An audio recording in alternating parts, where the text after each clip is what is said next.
بسم اللہ الرحمن الرحیم. ناظرین السلام علیکم. میں ہوں آپ کا میزبان صابر شاکر. 24 مارچ اور منگل کا دن. تازہ ترین خبریں، اطلاعات اور تبصرے پاکستان کے حالات و واقعات اور سیاسی صورتحال کا لیتے ہیں جائزہ. آج عمران خان صاحب سے ملاقاتوں کا دن تھا. عمران خان صاحب سے، بشرا بی بی سے، ان کی فیملی ممبرز کی ملاقات. عدالتی احکامات ہیں، جیل مینول ہیں، عالمی قوانین ہیں، لیکن کسی بھی قانون کا احترام نہیں کیا جاتا اور عمران خان صاحب کو غیر قانونی، غیر انسانی قید تنہائی میں رکھا ہوا ہے.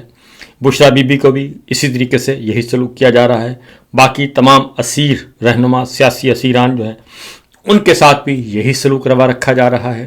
اور ملک کے طول و عرض میں سیاسی رہنما، سیاسی کارکنان، جرنلسٹ، پولیٹیکل ایکٹیوسٹ اور سوشل میڈیا پر ایکٹیوسٹ، انسانی حقوق کے لیے آواز بلند کرنے والے، خواہ ان کا تعلق کسی بھی شعبے سے ہے، ان سب کے ساتھ یہی بہیمانہ سلوک کیا جا رہا ہے. اور یہ ہماری ریاست پاکستان میں ہو رہا ہے. 4 سال سے زیادہ کا عرصہ گزر چکا اور ہر روز اس میں شدت آ رہی ہے. اور اس کی وجہ کیا ہے؟ اس کی وجہ عمران خان صاحب کی مقبولیت ہے. پاکستان کے عوام 75 سال کے کھیل کو سمجھ چکے ہیں. اس لیے اس کھیل کو دبانے کے لیے، تاکہ یہ شعور جو ہے، جس شعور سے مریم صاحبہ نے کہا تھا کہ شعور پیٹ نہیں بھرتا اور روٹی نہیں دیتا، وہ شعور جو ہے وہ اس حد تک ہمارے حکمرانوں کو خوفزدہ کر رہا ہے کہ ان کو ڈر ہے کہ یہ شعور کا جن اگر بوتل سے باہر آ گیا اور پاکستان کے عوام سڑکوں پر نکل آئے تو ان کا کیا بنے گا.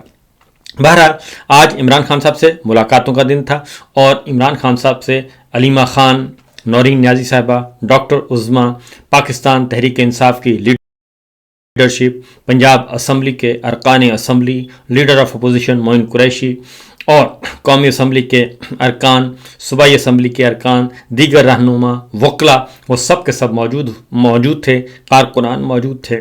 اور وہ جا کے لیکن آج بھی ان کے لیے اڈیالہ جیل کے دروازے بند رکھے گئے اور عمران خان سے ملاقات نہیں کروانے دی گئی.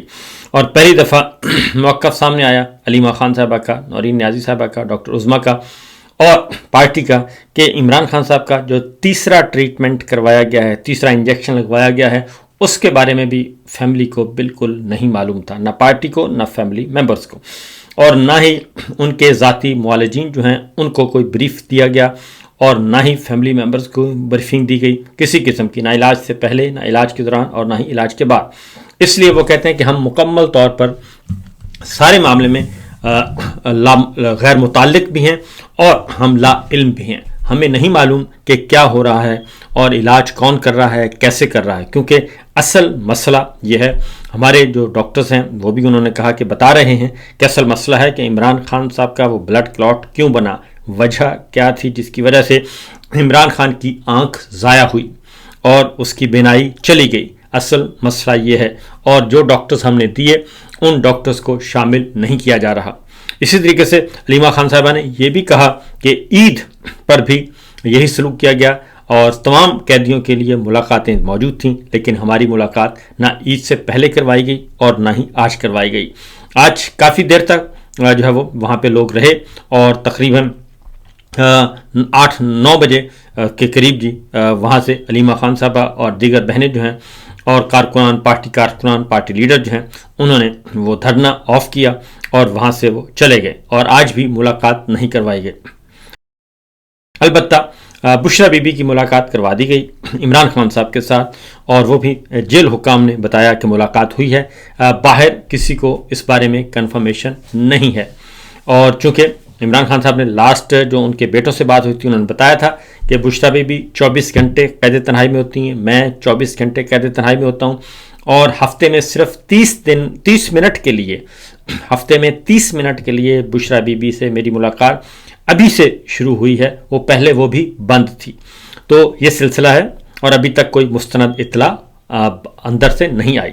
اب ایک اور چیز ہے، یعنی کہ بے شرمی اور ڈھٹائی کی انتہا ہوتی ہے کہ یہ کہتے ہیں جناب کہ دیکھیں بشرا بی بی کو تو پتہ ہے عمران خان صاحب کے علاج سے متعلق، تو ایک قیدی دوسرے قیدی سے کیا وہ بتائے گا اور کیا سمجھے گا.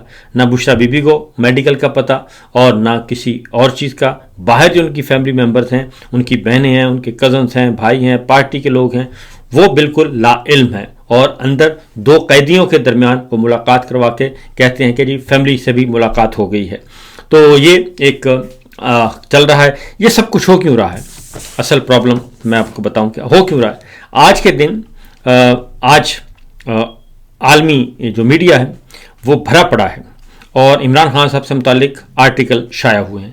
برطانوی اخبار ہے گارڈین، اس نے ایک آرٹیکل تحریر کیا ہے، مفصل آرٹیکل ہے. اور ایک دا ٹیلی گراف، اس نے بھی سٹوری شائع کی ہے. ٹیلی گراف نے تو عمران خان صاحب کی غیر قانونی، غیر انسانی قید تنہائی کے بارے میں بتایا ہے، اور انہوں نے بتایا ہے کہ جوڈیشری کا کتنا منفی کردار ہے. عدلیہ، ہمارے جج صاحبان جو کہ 26ویں اور 27ویں غیر آئینی ترمیم، ناجائز ترمیم اور ناجائز پارلیمان کی پیداوار ہیں، اور ان پہ بہت زیادہ تنقید ہو رہی ہے اور ان کو آئینہ دکھانے کی کوشش کی گئی ہے. یہ بات ذہن میں رکھنا چاہیے کہ یہ سارے کا سارا نظام حکومت، حکمران ناجائز ہیں، اور ناجائز اس لیے ہیں کہ یہ الیکشن چوری کی پیداوار ہیں. الیکشن چوری کے نتیجے میں جعلی فارم 47 کی پیداوار ہیں. یہ پارلیمان اصلی نہیں ہے، یہ جعلی ہے، ناجائز ہے. اور اس ناجائز پارلیمان الیکشن چوری کے نتیجے میں ناجائز پارلیمان کے بطن سے 26ویں اور 27ویں غیر آئینی ترمیم نے جنم لیا. اور اس غیر آئینی اور ناجائز جنم، جو ترامیم کی ناجائز جنم ہوئے، اس میں سے یہ غیر آئینی عدالت جو ہیں یہ جنم لیا. تو سارے کے سارے یہ ناجائز ہیں، آئینی طور پر، قانونی طور پر، اخلاقی طور پر، سب کے سب یہ ناجائز ہیں. اور اس ناجائز عدلیہ کے بارے میں آج ٹیلی گراف کی سٹوری جو ہے اس میں مفصل انہوں نے بتایا کہ کس طریقے سے عمران خان صاحب کے ساتھ سلوک روا رکھا جا رہا ہے، غیر انسانی اور ناانصافی پر مبنی. دوسری جانب گارڈین میں جو آرٹیکل چھایا ہوا ہے وہ کافی تفصیلی آرٹیکل ہے جی. اس میں انہوں نے لکھا ہے کہ برطانوی اخبار کے مطابق کہ عمران خان صاحب جو ہیں وہ ان کو عہدے سے ہٹانا جو ہے وہ معمولی بات ہے. کسی بھی وزیر اعظم کو عہدے سے ہٹانا جو ہے وہ معمولی بات ہے، لیکن ایک ہیرو کو اور مقبول ترین لیڈر کو عہدے سے ہٹانا جو ہے وہ ایک غیر معمولی بات ثابت ہوئی.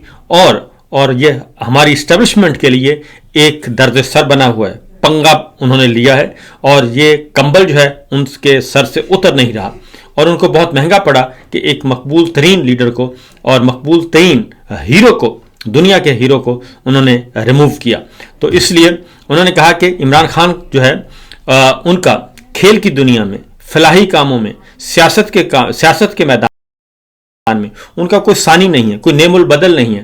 انہوں نے جس میدان میں قدم رکھا اپنا لوہا منوایا، اور ایک سماتی شخصیت ہیں وہ، اور ان کے ساتھ مقابلہ کوئی نہیں کر سکتا.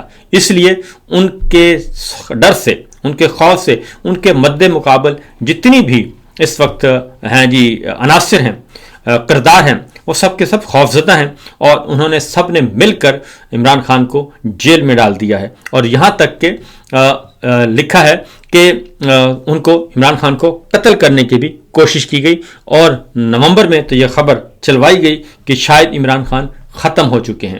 تو یہ بھی صورتحال رہی. جبکہ دوسری جانب اسی آرٹیکل میں لکھا ہے کہ پاکستان میں کوئی بھی شخص، مرد ہو یا عورت، زندہ ہو یا مردہ، حقیقی ہو یا تصوراتی، عمران خان جتنا مشہور نہیں ہے.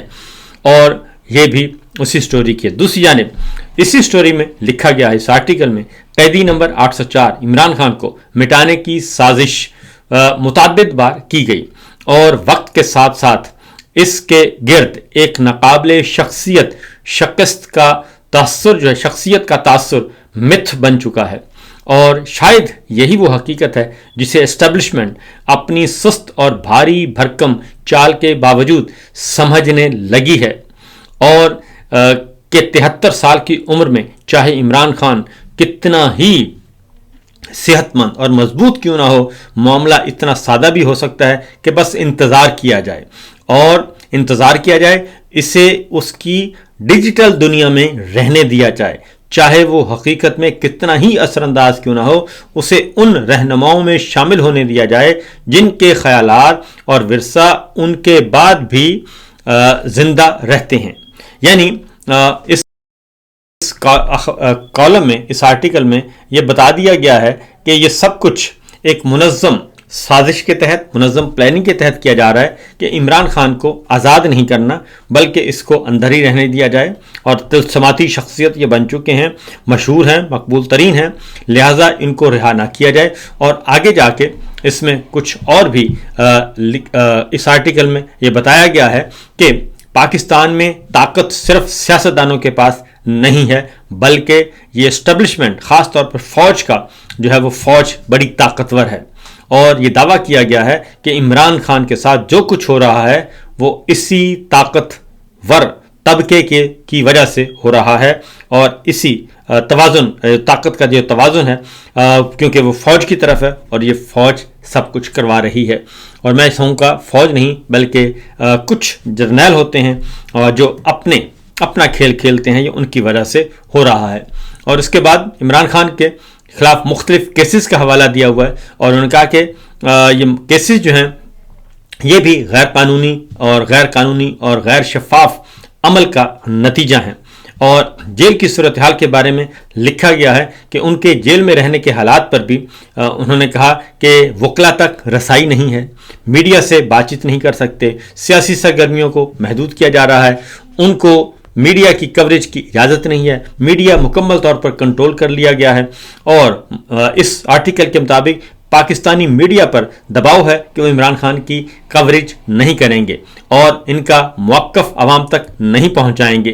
یہ بھی کہا گیا کہ بیانیہ کنٹرول کیا جا رہا ہے، اور اسی آرٹیکل میں یہ بھی لکھا ہے کہ پاکستان تحریک انصاف کے رہنماؤں اور کارکنوں کے خلاف کاروائیاں جو ہیں وہ عروج پر ہیں۔ پچھلے 4 سال سے صرف اور صرف پی ٹی آئی کو ٹارگٹ کیا جا رہا ہے، اور پارٹی کو تقسیم اور کمزور کرنے کی کوششیں بھی کی جا رہی ہیں، لیکن ابھی تک اس میں بہت خاطر خواہ جو کامیابی ہے وہ نہیں ہو سکی۔ اس کے ساتھ ساتھ عوامی رد عمل کا بھی اس آرٹیکل میں ذکر ہے کہ اس سب کے باوجود عمران خان کی عوامی مقبولیت کو اب بھی جو ہے وہ عروج پہ ہے اور اس کی مقبولیت کم نہیں ہو رہی۔ یہ لوگ انہیں بڑی سیاسی قوت کے طور پر دیکھتے ہیں، اور خاص طور پہ بین الاقوامی نقطہ نظر کے حوالے سے بھی سوال اٹھایا گیا ہے کہ انہوں نے کہا کہ عالمی سطح پر اس صورتحال کو غور سے دیکھا جائے تو جمہوریت اور انسانی حقوق کے حوالے سے بہت سارے سوالات اٹھ رہے ہیں، اور جو نتیجہ اخذ کیا گیا ہے وہ ہے کہ عمران خان، یہ معاملہ صرف عمران خان کا نہیں بلکہ اصل معاملہ ہے کہ پاکستان میں جمہوریت نہیں آنے دینی، قانون کی حکمرانی نہیں ہوگی، اور طاقت کے نظام کو صرف اور صرف فوج چلائے گی۔ اور یہ انہوں نے کہا کہ اصل مسئلہ یہ ہے کہ اصل خوف جو ہے اس کے پیچھے وہی ہے جو کہ بات چل رہی ہے جی، کہ اصل عمران خان کا وہ شہرت ہے، وہ طاقت ہے، عوامی طاقت ہے، اس کی وجہ سے یہ سب کچھ ہو رہا ہے۔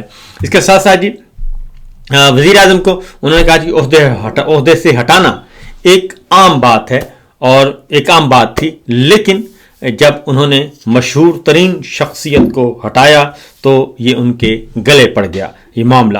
تو یہ تو ہے جی معاملہ عمران خان صاحب کے حوالے سے، عالمی میڈیا اس کو کور کر رہا ہے اور آرٹیکل پہ آرٹیکل شائع ہو رہے ہیں، اور عمران خان اس وقت ڈسکس ہو رہا ہے۔ دوسری جانب جناب، عمران خان صاحب سے آج جو ملاقات کا دن تھا وہ ملاقات کا دن ختم ہوا، ملاقات نہیں ہونے دی گئی، اور اس میں بھی یہی عوامل کار فرما ہیں، اور اسلام آباد میں مذاکرات کے لیے اب جو کل تک ایک ذرا بنیادی بات کہوں گا کیونکہ اس وقت بہت زیادہ ڈھنڈورا پیٹا جا رہا ہے کہ اس وقت جناب پاکستان، اسلام آباد، راول پنڈی جو ہے وہ بہت زیادہ ٹاپ پہ ہے، اور کل تک جو ہمارے دانشور تھے وہ حملے کی دعوت دے رہے تھے کہ ایران پر حملہ کیا جائے، اور ایران کے جو جنگ کی مخالفت کر رہے تھے کہ ایران پر ہمیں حملہ نہیں کرنا چاہیے، اس جنگ کا حصہ نہیں بننا چاہیے، وہ سارے کے سارے کردار، اور کہا جا رہا تھا کہ جس کو ایران پسند ہے وہ ایران چلا جائے، پاکستان چھوڑ دے، یہاں تک کہا جا رہا تھا، اس پہ بیانیہ بنوایا جا رہا تھا۔ لیکن اب پتہ چلا کہ جب سے یہ ثالثی کا معاملہ آیا ہے اور اس کے بعد